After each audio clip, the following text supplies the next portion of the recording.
Hello guys, অনেকদিন পরে একটা মিনি ব্লগে তোমাদের সবাইকে অনেক স্বাগত জানাই। তো এইমাত্র অফিস থেকে এলাম। অফিস থেকে এসে এই দেখো ওই সাইডে ডিম সিদ্ধ বসিয়ে দিয়েছি, আর এইদিকে আমি চিড়ার পকোড়া বানাবো। চিড়া নিয়েছি, পেঁয়াজ কুচি, আদা কুচি, রসুন কুচি, ধনেপাতা কুচি, কাঁচা লঙ্কা কুচি, আর এইদিকে দেখো আলু সিদ্ধ হচ্ছে। আলুটাকেও একটু মিক্স করে নিলাম। তারপরে ভালো করে এটাকে মিক্স করে ছোট ছোট এইরকম টিক্কির মতো বানিয়ে নিতে হবে। কড়াইতে তেলটা গরম হয়ে গেলে তেলের মধ্যে এরকম ছোট ছোট করে দিয়ে দিলাম। আহা, বিকালে চায়ের সাথে এটা খেতে যে কী স্বাদ!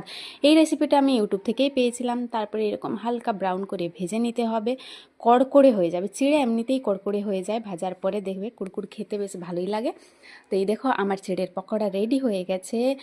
যতগুলো খাবার আমি সবগুলোই নিয়ে নিয়েছি। আর এই দিকে গরম গরম চা, আর সাথে ডিম সিদ্ধ। ডিমটাকে আমি কেটে নিলাম, কেটে তার উপরে পেঁয়াজ কুচি, লঙ্কা কুচি আর ধনেপাতা ভাবলাম দেবো, কিন্তু ধনেপাতাটা আমার অতটা খেতে বেশ ভালো লাগে না। কাঁচা ধনেপাতাটা আমি খেতে পারি না, ধনেপাতার চাটনিও আমি খেতে পারি না।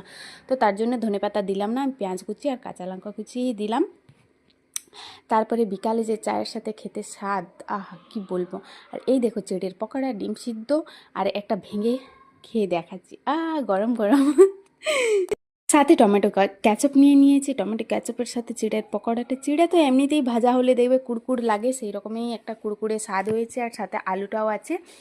তো জাস্ট জমিয়ে খেলাম ডিম সিদ্ধ দিয়ে। তো বাই, দেখা হচ্ছে নেক্সট কোনো মিনি ব্লগে এইরকমই সুস্বাদু রেসিপির সাথে।